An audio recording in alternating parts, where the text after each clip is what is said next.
Hey everybody, this is Carl back again for another movie spoiler review.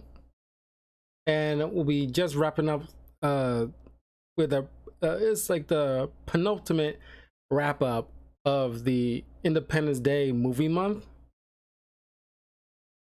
And I got one more that'll be coming out this Thursday to wrap it up. Then by next week I will be getting back to finishing up some X-Men movies, starting with Logan. But if you haven't already, please, if you're watching this on YouTube, like and subscribe. Hit that notification bell if you want to be notified when I'm posting new material. Also, if you're on Twitch live with me, you can definitely follow me here and subscribe.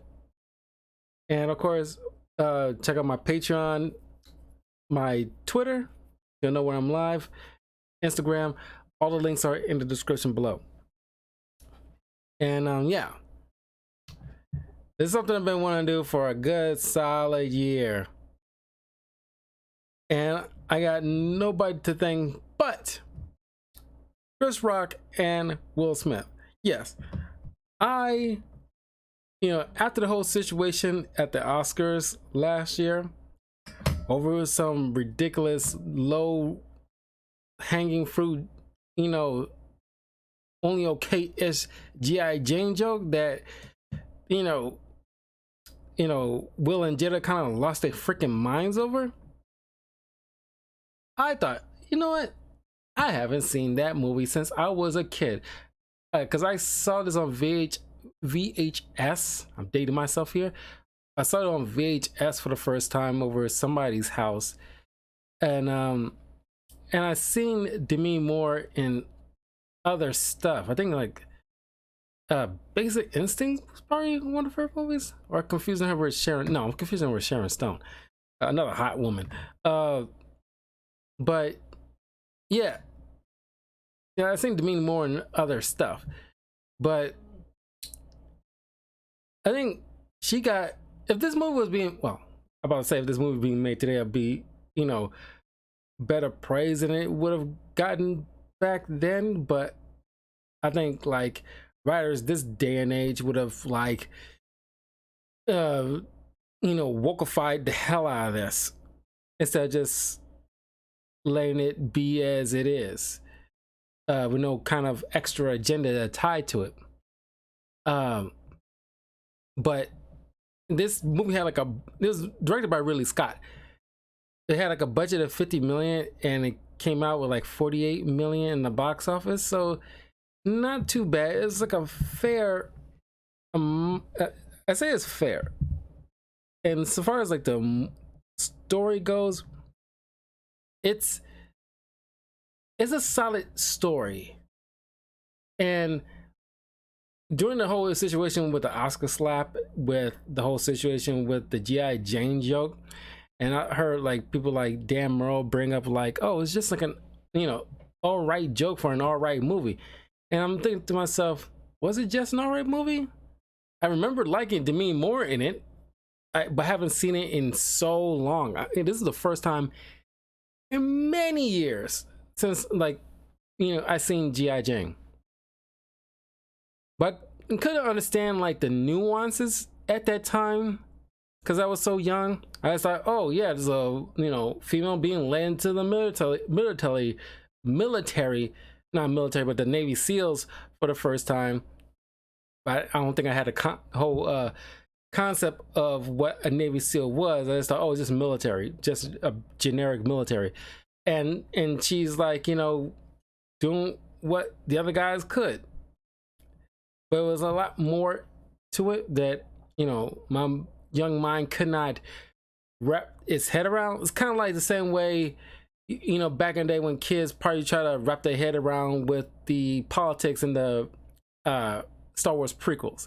You kind of understand it as an adult, but you really won't understand it as a kid.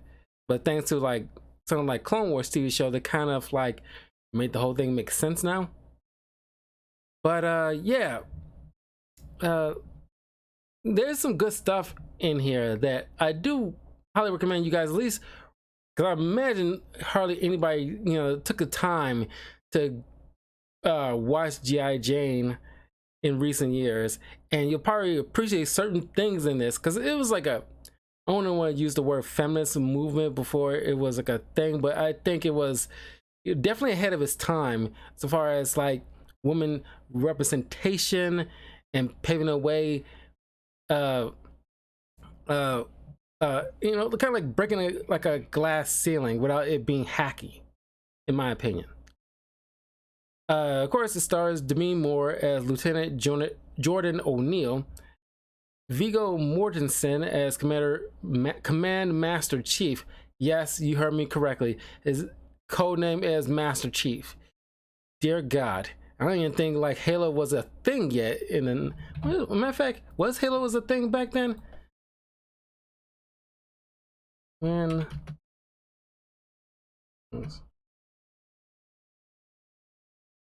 Halo.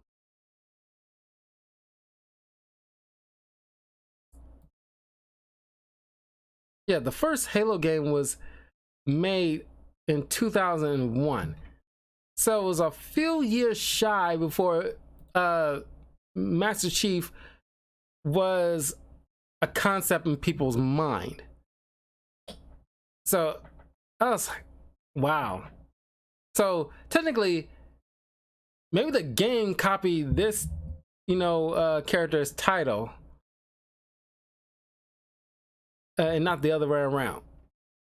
But anyway, it's Master Chief John James Jack Ergal. Ergal, my God. You know, Die Hard, he gave two iconic names to this one character. John James Jack, like JJ.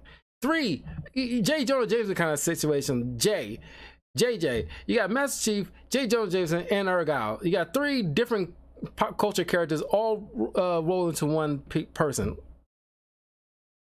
You got Anne Bancroft as Senator Lillian DeHaven, Jason Baghy as Lieutenant Commander Royce Harper, Daniel Von Bergen as Secretary of the Navy Theodore Hayes, Scott Wilson as Captain Selim, John Michael Higgins as Chief of Staff, Kevin Gage as Instructor Max Pyro, David Warsofsky as Instructor Johns, David Vadim as Sergeant First Class Cortez, Lucinda Jenny as Janae as Lieutenant Blondell, Morris Chestnut, probably one of his earliest roles, as Lieutenant McCool. Lieutenant McCool. Dear God. Josh Hopkins as Ensign F. Lee Flea Montgomery, Jim Caviezel as Slavnik, you know, probably one of his earliest roles too. Boy Kessner as Lieutenant Wickwire, and Dmitry Dashchenko as a trainee. So anyway, earlier in the film, there's a Senate hearing where I don't recall people's names outside of Master Chief McCool and Jordan, but there's a communion being held where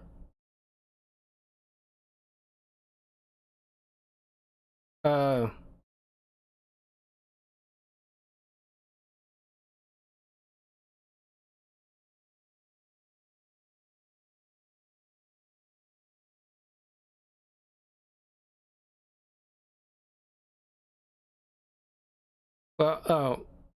don't know which one is which, but one of the, he's talking about, like, I don't want to use the word patriarchy, but it's like there's moments where it's like, wow, these, you know, these old white men really is treating this like a real boys club, like, ugh, very like kind of situation. Looking back on it now, but even back then is like kind of moment.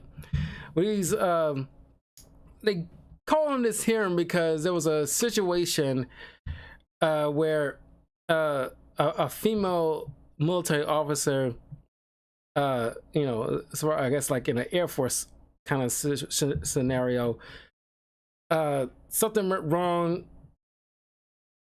where, well, not nothing went wrong, but there was, you know, very offensive terminology being used that was caught, where some other officers is making like, you know, very, you know, horrific statements about this woman, and clearly it set like a, you know, like a, you know, like a PR nightmare as far as like how women are treated in the military and not respected in the same rank, despite being like, you know, despite their rank compared to their male counterparts and not being respected.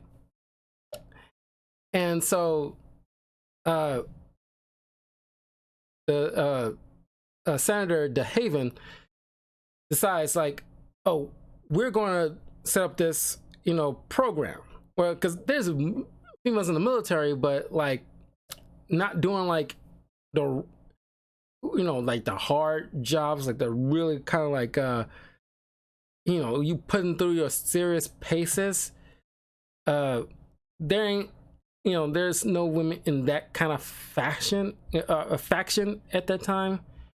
It's not like a biopic, but it's pretty much like speak on certain moments when, how women are, because, you know, even like, you know, sometime long after this movie, you know, where women were, you know, coming in droves to be, you know, recruited into the military, but they're treated differently because it's just, you know, the physical requirement on certain duties, women, and just be real here, you know, won't physically stack up. Not saying there isn't very capable women. There's plenty of women can like easily kick a lot of ass, but as far as like, you know, like they can definitely kick my ass because I don't have the kind of training.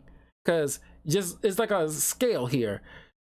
I can easily beat up an average woman, but somebody like Ronda Rousey can easily kick my ass. But somebody who's Ronda Rousey's male equivalent, like Stone Cold Steve Austin, could probably, you know, take down Ronda Rousey. It's just like a scale thing as far as like power levels. And, you know, somebody, a woman in the military can, you know, they can easily join the military. And I was, you know, like a military officer review certain military films, and they commented on this kind of thing where women in the military, there's certain drills and certain things that they do to like that, you know, men don't really have to do, or at least they try to mitigate how, you know, because, you know, scientifically wise, men's like muscle density, bone density is very different from your average woman. Despite a woman can be very fit and definitely have, you know, can gain muscle and everything like that, and she can definitely hang with the boys you want to, but there is like a certain it's kind of like the difference between a push-up and a woman's push-up. It's kind of like that, and they got to mitigate that, at least. And realistically wise, they had to kind of mitigate that so that way it's not like the woman probably couldn't do it, but you know what I mean. Because like, you know, military and other like institutions that were probably very male dominated back, you know, like, you know, 20s, 30s, 40s, 50s, 60s and 70s, eventually, you know, little by little, they started to like integrate women, and over the course of time, like these male dominated stuff in this day and age, we like welcome more women into this fold. Like, yes, come to the military, come join the Air Force, come on, we want you, come. Like, you know, it's not like a boys club anymore. That mindset, I wouldn't say it is non-existent, but it isn't like, you know, it's kind of the same way with like, you know, how race is treated in like the better parts of the world, where well, just use America as like a, you know, like an example, where like, you know, prior to like the 90s or even the prior to the 80s, you know, the most of the, it took a while for like things to change as far as like race relations to start to like kind of like be more integrated and, less problematic. Whereas like back in the 40s, there was rampant just racist attitudes, and that was the norm. Over time, it's just like that's like very flipped. Whereas like majority of the population, like aren't just blatantly racist. If you are, you'll get your ass kicked and you will get canceled these day and age, or arrested for hate crime, all this other stuff. There's a definite flip from what people probably would have experienced back in like the 30s or 40s. Same thing with like, when it comes to like the way we look upon the females in terms of like in the workforce or the military or anything like that, where sure, there's some a-holes that will treat women like, property or, or second-class citizens.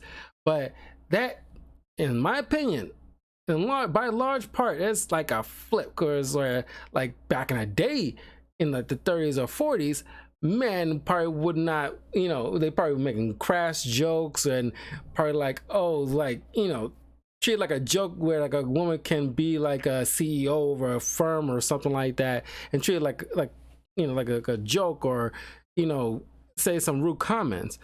This day and age, it's like, yeah, I got a female boss, so what? It's not like there's like a turn here.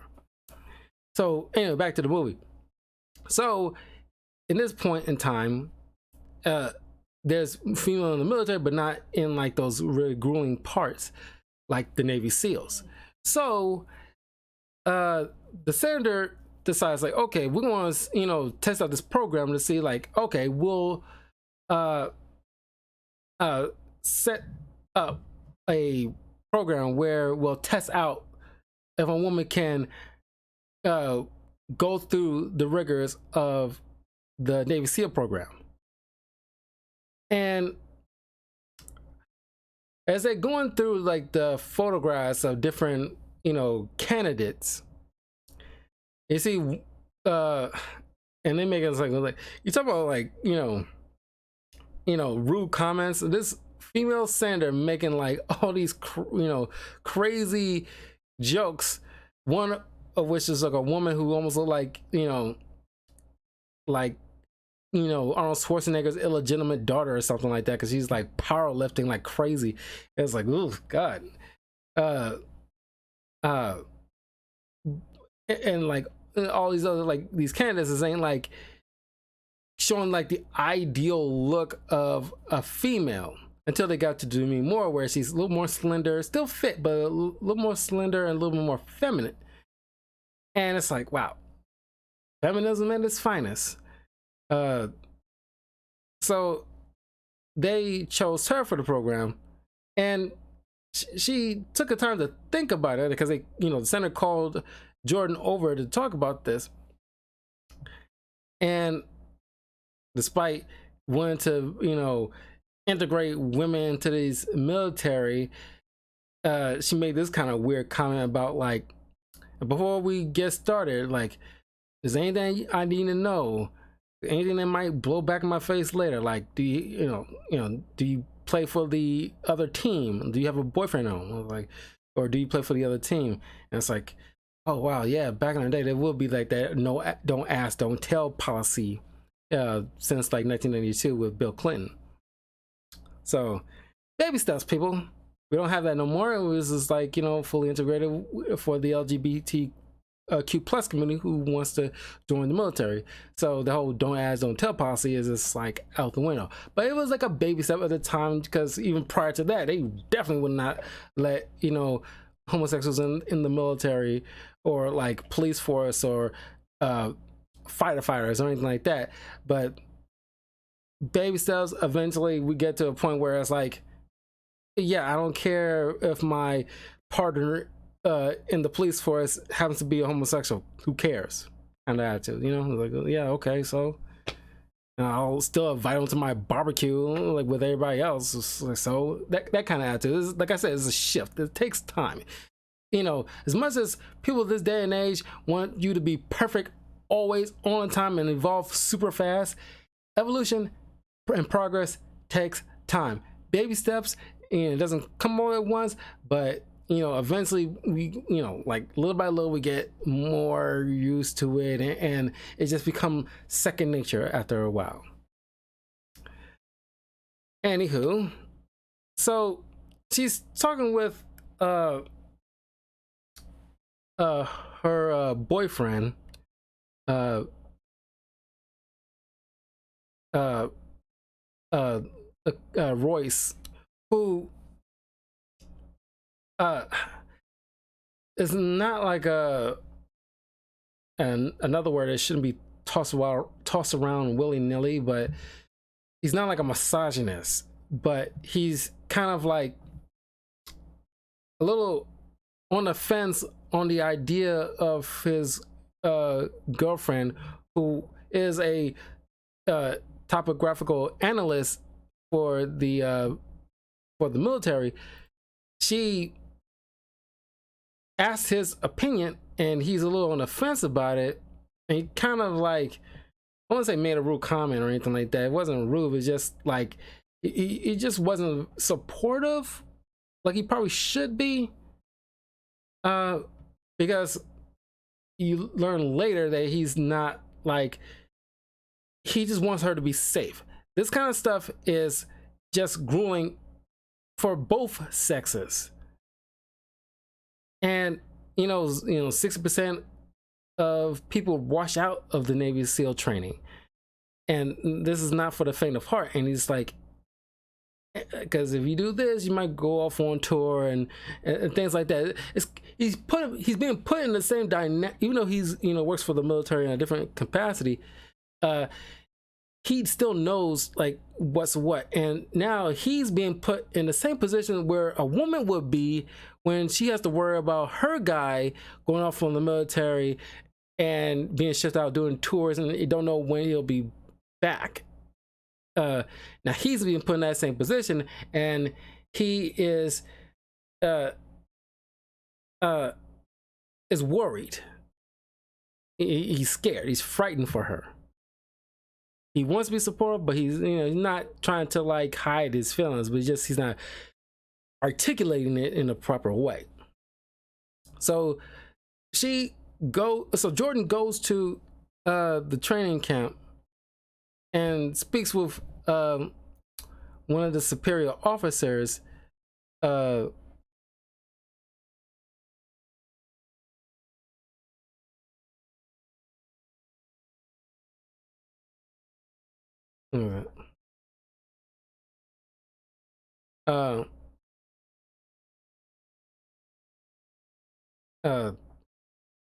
Theodore Hayes, I believe that was him. David von Bargen.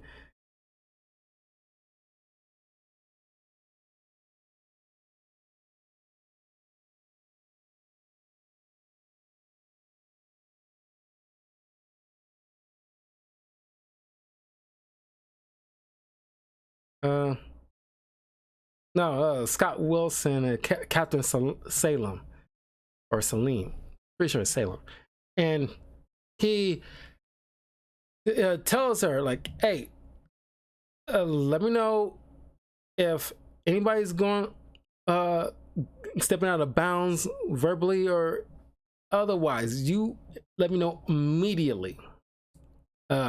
You think like, oh, he's a pretty dope guy. It's like, you know, you want to make sure he's safe.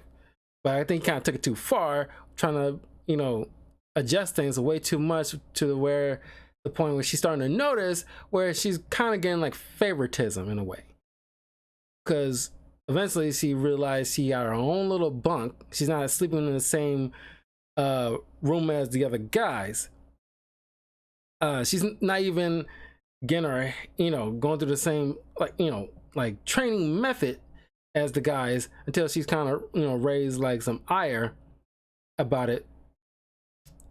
And then of course the other guys there that's going through those training saying very like vulgar stuff, all of a sudden, you know, the kind understanding black man, Morris Chestnut, Mr. McCool, is a little bit more under, you know, a little more progressive and understanding. It's like, hey, as long as she's pulling her away, I'm cool with her. It's not as cringy as it probably would be in today's day and age, but it's like something I just noticed. So they think she's gonna wash out, and then they going through like certain trainings, like, you know, doing some kind of, it's not a push-up, but they, you know, train in the water, and like it's like, you know, doing this, and it's like on the beach area, and the camera, you can't, it feels like they cannot help themselves with doing like gratuitous butt shots on Demi Moore. Yeah, she's a very attractive woman, so it's like, I was denying that, but it's like for a movie that's gonna be about, you know, like this woman showing credentials that's, you know, offering something that's beyond what she looks like, you're doing a lot of gratuitous butt shots, you know, especially when she's doing like, you know, push-ups in another shot. I was like, why you all up her butt? And it's like, you're like, you know, you kind of sending like mixed messages for people. But anyway, in like, you know, this is like a 8-week kind of course, like 3 months, you know, 2.5 months, something like that. I'm not sure, like, you know, I'm pretty sure it was just 8 weeks for these Naval SEAL training period, probably a little longer, I can't recall. But it's like taxing, and I'm pretty sure if you know people in the military and they know these kind of things, or you just look up you know, other Navy SEALs, like, you know, voicing what it's like, it is freaking grueling. You know, they want to make sure that your mind and your body is like able to deal with the harsh reality of actually, you know, doing the job that is required of them. The Navy SEALs are like the best of the best when it comes to like the US military. They do not play. So of course you got to be like, you know, like you got to be top tier, the tippy top. There is like the Spartans of the US. And like, as much as like I am, you know, completely supportive of females in the military, it's not something to be taken lightly at the same time. Sure, it's possible for females to stack up against their male counterparts, but it just, you'll see that like you know, Jordan says he doesn't want to have any favoritism, which eventually she gets to share the barracks as the other guys. She doesn't want to be treated differently, and it's kind of like, you know, I'm a little split on another scene that will come later, but kind of really test that theory for a lot of females, where it's like, yeah, you want to be treated equally, we want to treat you equally, but you can't pick and choose. It's either equal or not, and like, you want equal, you're not gonna like the whole scope of equality here. We'll get to that in pretty soon, but she eventually, like, that kind of iconic look, and that's where the whole Chris Rock, Jada Pinkett Smith thing comes. She shaves her head, and it's not alopecia. She actually shaves her doggone head, and it's probably one of the most iconic looks of Demi Moore in her iconography. If you look up Demi Moore, I'm pretty sure one of the things is her shaved head from this movie. So she's like, no, I'm getting, because military personnel, like, you know, who watch, you know, scenes like this, pointing out that women don't actually have to shave the entire hair like men have to. Yeah, according to a military officer who's seen like this particular scene, he pointed out that women can still have, like, you know, like a full head of hair, but it's just gotta shorten to a particular length. Like, I think maybe earlobe wise to that length. So that way it was nothing like, you know, nothing's getting caught on nothing or nobody's able to grab on anything like that. But they don't have to really shave off the entire head. You know, I'm not sure, you know, how that rule was, you know, when that rule was implemented. But according to him, you know, that's like the military appropriate haircut for women.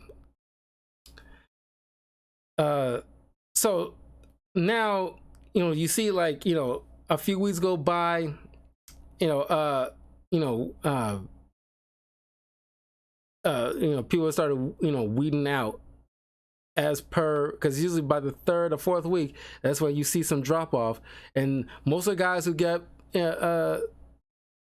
gave, you know, Jordan a lot of crap, you know, is you know, starting to wash out because they could not handle the grueling treatment. And like Master Chief, you know, really put these people through their paces. But then he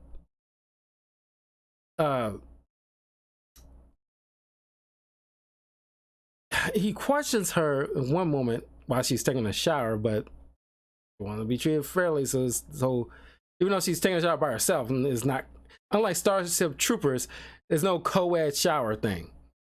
Even though that's probably the most perfect example of true equality in like a movie that I've seen, where it's like, yeah, you know, if you want true equality, there's no issue with men and women showering together.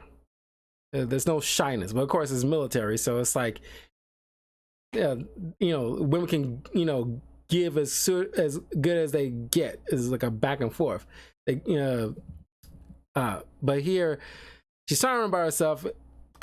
Master Chief coming in and lays it out to her like, what would you do if you had to, you know, pull, because earlier it was one of the training regiments is like, you know, they're on this kind of like ski boat things, not ski boat, but you know, this kind of like these boat things. I forgot the proper name, but they zipping along and they, you know, picking up cadets out of the water, and they had to like, and they're wearing this kind of gear, and they got to lift themselves into the boat.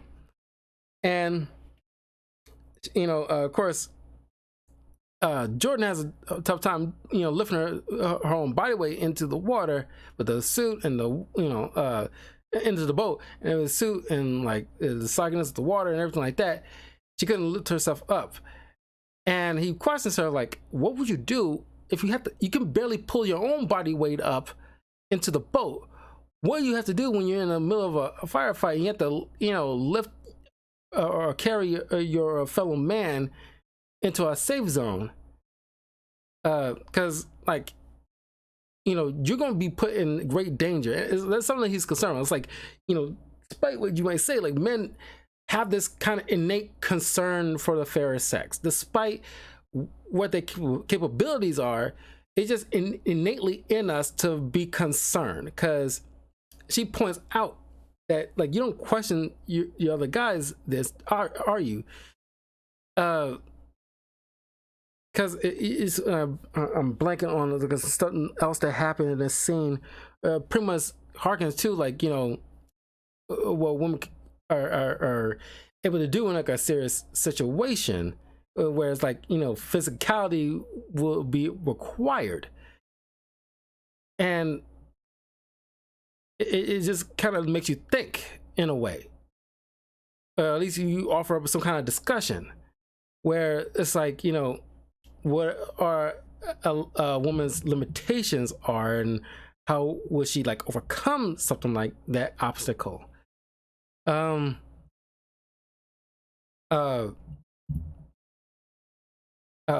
brings up about some kind of, I don't know who brought it up, either one, I don't know if it's her or him. They brought up some kind of situation with like some situation that happened a long time ago where you know, somebody had to carry another person.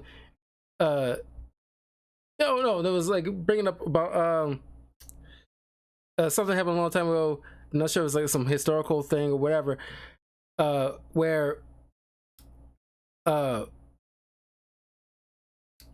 oh it's like if a man, cause she brought it up, yeah, I'm piecing it back together. uh uh a man goes in to save another man, he's labeled a hero. But if a man goes back to save a female soldier, he's labeled soft. And like, like, is that right? And that is, kind of got, thought to, to really think about it. Like, yeah, that would not be fair, because that would be considered chivalrous back in the day. But I guess during, a certain period in time in the military where it's like, oh, it's like, you're soft, you try to, go back to save like a wounded female. And there's like another thing that the female senator will Haven, the Haven brings up, the Haven will bring up later. It's like, well, I don't want to spoil it, but I'll get to it later, because that kind of brings up that kind of talk too about not wanting to seem like a woman in danger. But anyway, after nearly completing the training, I'm jumping ahead. There's one more harsh trainer, because he's now officially put Jordan in a leadership role, and they're going through this. There's 8 weeks, because a lot more. It's like at least a few months. So they're through the eighth 8 weeks into the program, and they're going to be doing this SERE training, SERE, where now she's in this kind of leadership role where, okay, you're in command, you're going through this objective where you're stealthily sneaking through and trying to get behind enemy lines to deal with like a particular target or whatever, or achieve some kind of particular goal while trying to remain undetected. Of course, Jim Caviezel's character and some other dude who's not paying attention, who still like not adhering to the commands of Jordan, because, oh, she's a female, I don't have to listen to her kind of attitude. She doesn't know what she's talking about, blah blah blah. And so he completely disobeyed her orders and broke formation to try to, do it his own way. Got busted, and the rest of them eventually get busted. And Jordan and two other guys separately started getting interrogated by the enemy, and of course, eventually, Jordan is, and I love this line from Demi Moore where she points out to the other two, there's one other captive, that no matter what they do to me, do not say anything. Because like, you see what, because Master Chief really, you can see what he's doing and why he's doing it, but it's still like a tough watch. If you're watching this, keep in mind, just pull your jets and just like, try to just understand what's, going through. It's gonna be a tough watch. But of course, he interrogates these guys, and he's rough with them and everything like that, like you would expect, like, because it's simulating like a real, like, active situation where you're behind enemy lines and you're being interrogated by the enemy, and they will not be rough with, they will not be easy on you. They will do some horrific stuff to you. They'll torture you, grill you, try to get answers from you, and you try to not give up anything. And of course, there was like another video I was watching where like some expert interrogator or negotiator or something like that, sees like, films like that when somebody's being interrogated.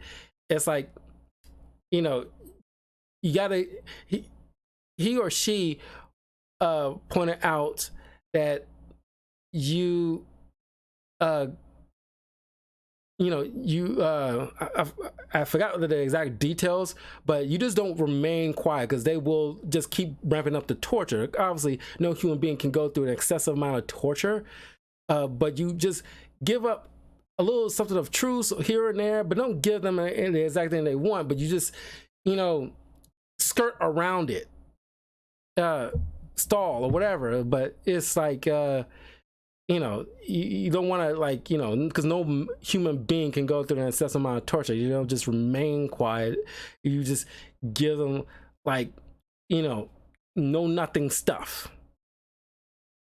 At least that's how, like, I remember. It's been a long time, but like I do, basically it's pretty much skirt around the question, or skirt around the answer they looking for, but you just don't remain quiet because it's like, because you could be a threat to your own life, or at least, you know, try to mitigate the torture.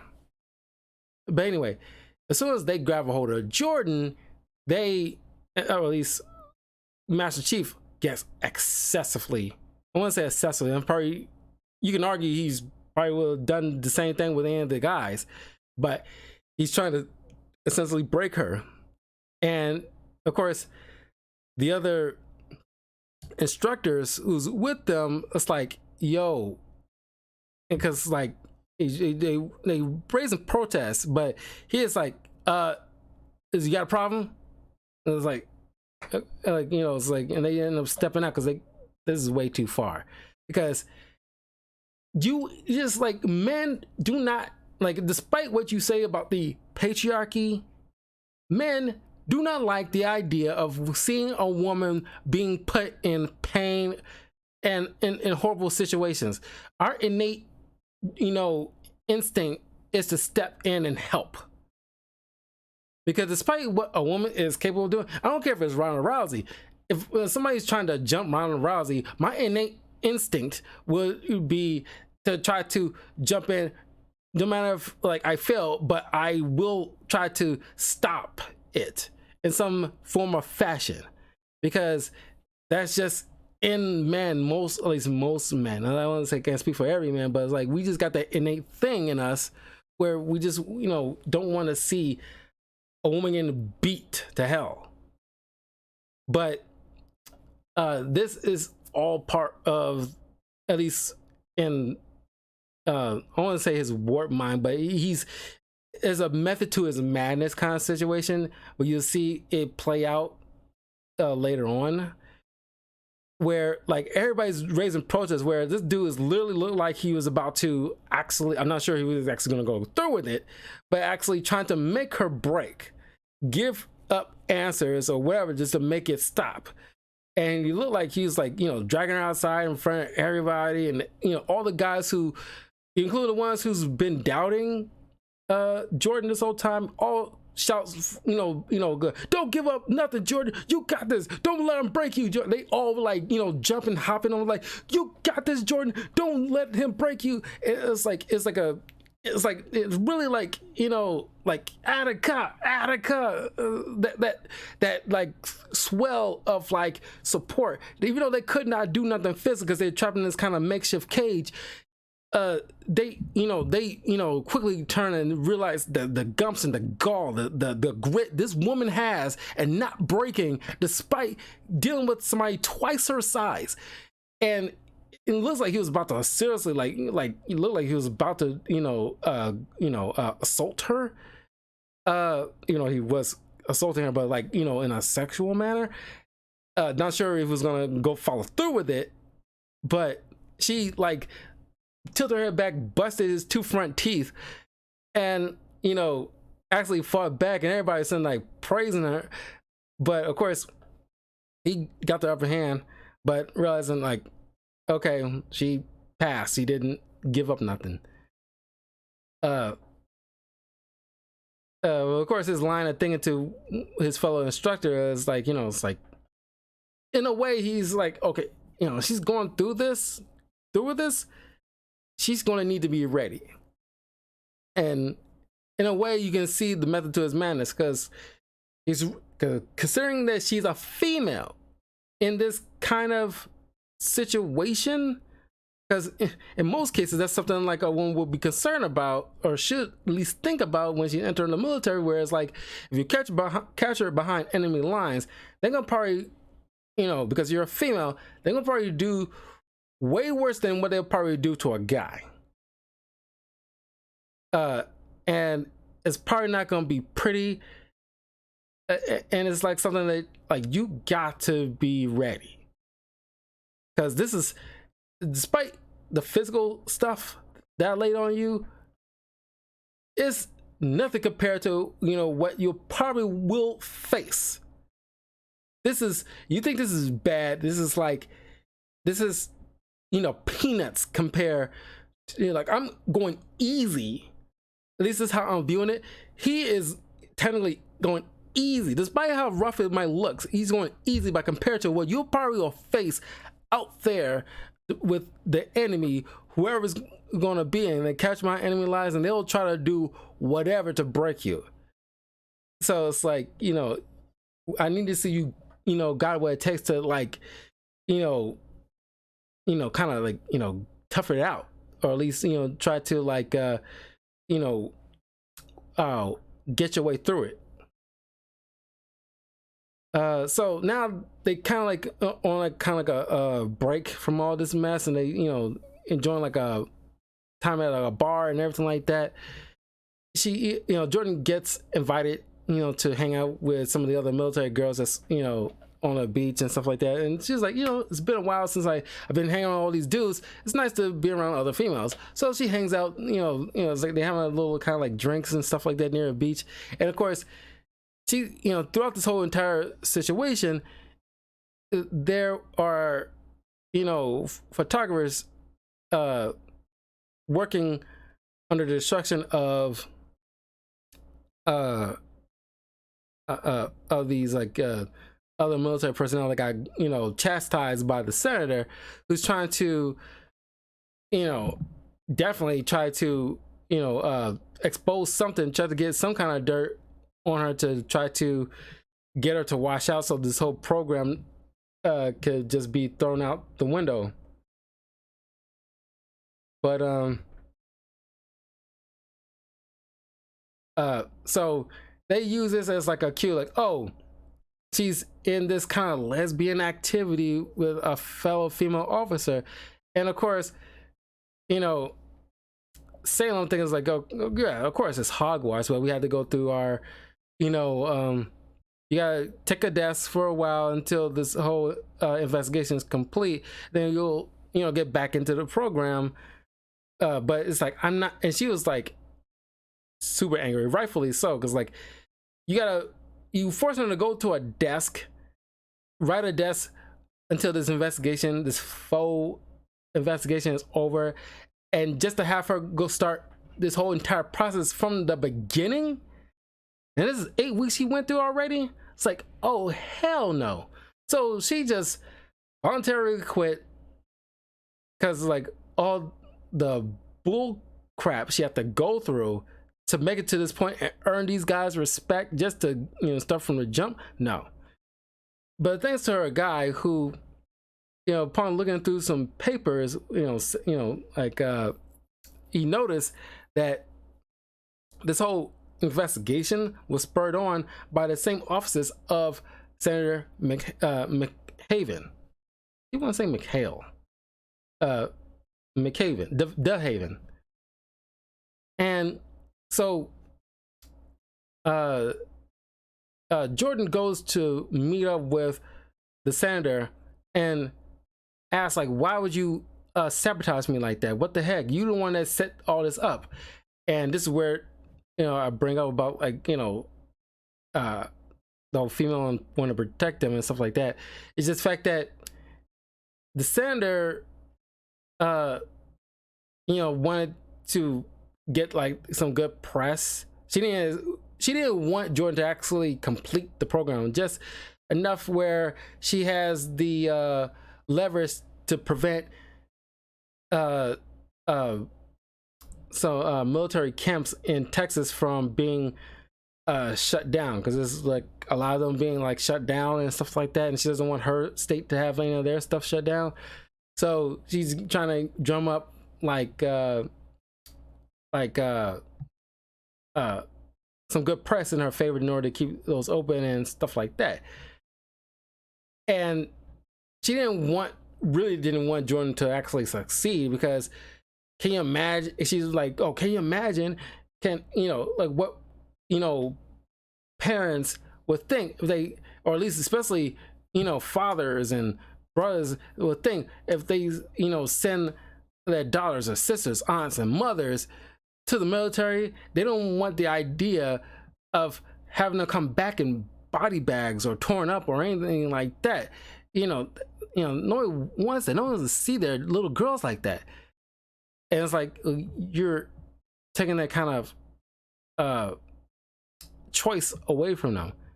They're capable. Obviously, you learn from this. So there's capable women who, just like men would, if they want to choose to go to the military to serve their country, they're well within their God-given right, and they would know like the risk involved, obviously, and they'll take the same risk as their fellow man. And so she threatens to like expose the senator, because that would definitely, because we never see like those guys who was up in arms about this whole situation earlier in the film ever again. But now, because this is where I kind of like find fault with this, like I would probably feel better if like she actually had Jordan's back this whole way through, and these guys were the issue. But then again, it's a nice little twist, I guess, where it's like, oh, this female who thought will be having Jordan's back is actually like, nah, it's not a good idea to have no women in no military, actually, or at least in like this kind of capacity of the military. They should be like taking the easy parts of the military where they don't have to really see any serious combat kind of situation. Lo and behold, it's the female that actually prevents her to make it this far, not a guy. That is a nice, actually there is actually a nice twist to the story.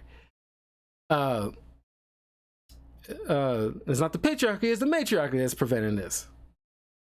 So threatening to expose the senator, where unless she reinstates her, drop all those fake charges and let her get back into the program. She agrees, and she is welcomed back in open arms.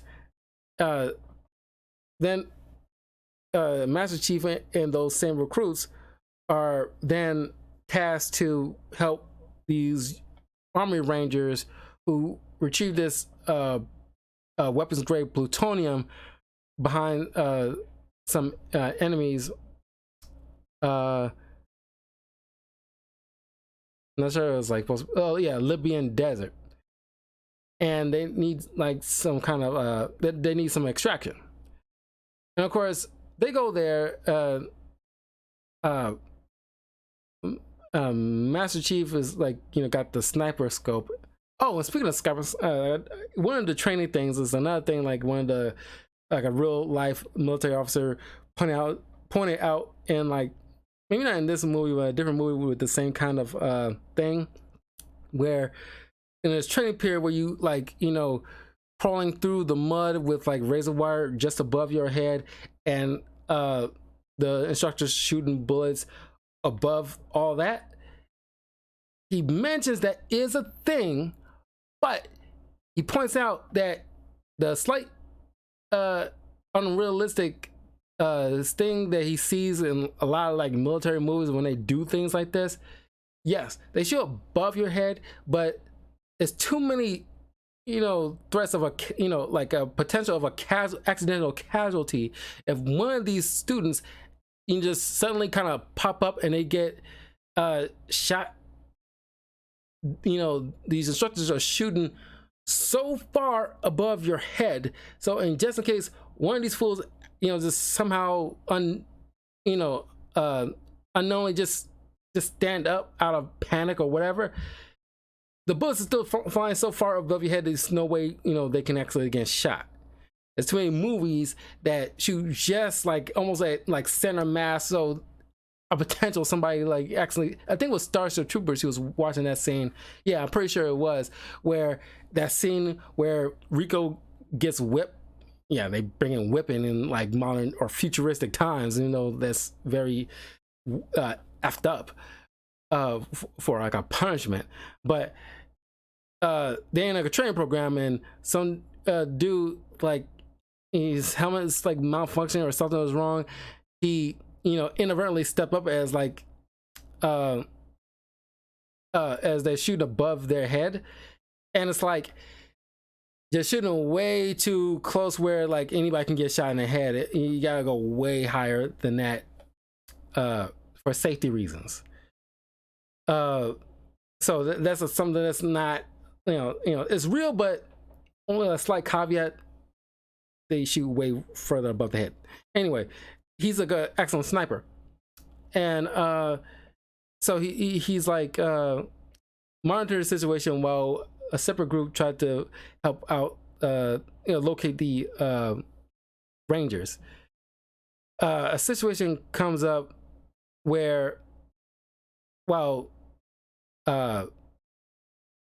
Jordan is in this other area trying to monitor the situation a little closer, a little bit closer, some dude in a van breaks off formation to go have like a smoke break and everything like that.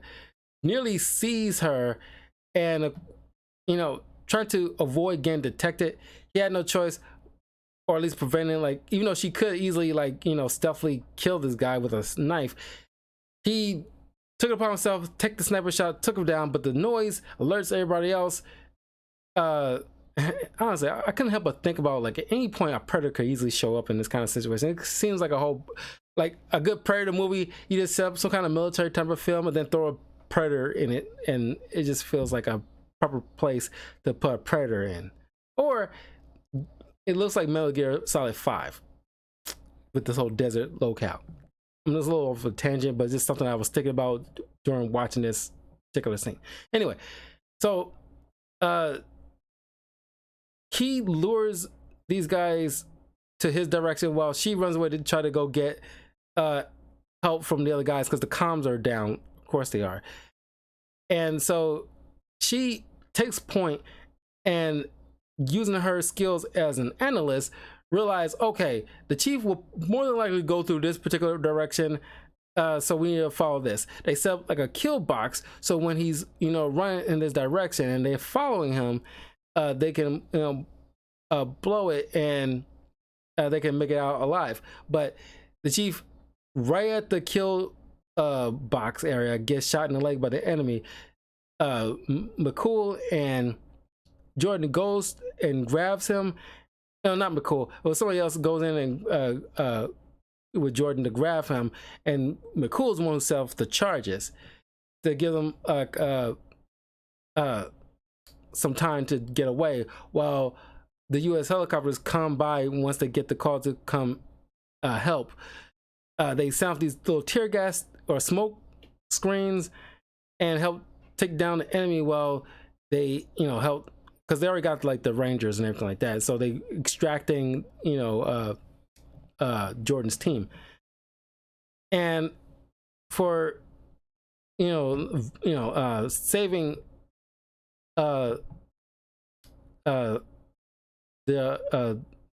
their commander's life, each one are rewarded a medal. Well, they're accepted in the CRT. They all get like their medals, but because of what Jordan did, he ends up also giving her his Navy Cross inside like a poetry book, because he likes quoting certain poetries throughout this film. He leaves like a poetry and the medal in her locker. It's like a short poem titled like Self-Pity by D.H. Lawrence. And it's an acknowledgement of gratitude he has for her. And that's where the movie ends. Like I said, this is like a pretty solid film.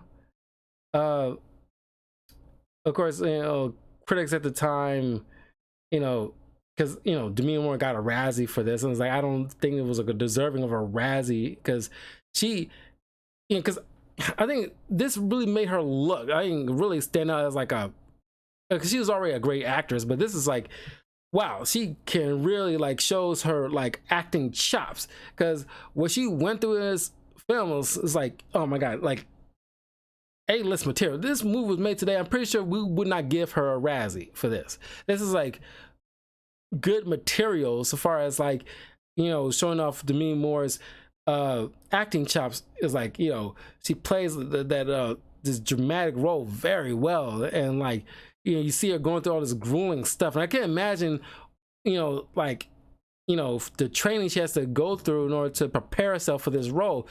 I guess it was like kind of monotonous. She actually shaved her freaking head. Probably, I think it was real. She actually shaved her head in this particular scene, and it was like, is, you know, it was like the same way like, you know, Tom Cruise actually does like certain stunts. And when I do appreciate when I see actors actually doing certain things themselves, it seems like sometimes beyond what is required. Like Michelle Pfeiffer's Catwoman actually putting that bird in her freaking mouth unprompted, and she just did it, and it's like, holy crap, keep it in there. So I mean, not the bird in the mouth, but keep the scene in there. That was really dope. So like, I think Demi Moore's, you know, should have probably gotten like some kind of Oscar or something for this. Is a really good like performance from her. And so far as like supporting, I think Viggo Mortensen's character as like as Master Chief Ergal was a really good, because you know, like these two like was huge standouts for me personally. But I highly actually recommend watching G.I. Jane. I think it's just above okay. It's not like, you know, on the same level as like, you know, Capote or like, you know, Godfather or something like that. But I think it's like a very strong movie, and it's, you know, very exceptional. So I do highly recommend it. But anyway, that was G.I. Jane. Leave a comment below. Let me know what you thought of this movie. I know this movie might end up letting you get slapped by Will Smith if you kind of bring it up more often than you probably should. But actually check out the movie. Demi Moore doesn't have alopecia. She just shaved her head. Don't worry. I still feel like, you know, Will Smith might come out somewhere and smack me for some weird reason for reviewing this movie. But the last movie I will be reviewing for the Independence Day movie month will be Forrest Gump. I will be reviewing that this coming Thursday, so look forward to that. But yeah, I will see you guys tomorrow for more FF16, so look forward to that. But anyway, have a good night, take care, I'll see you all later.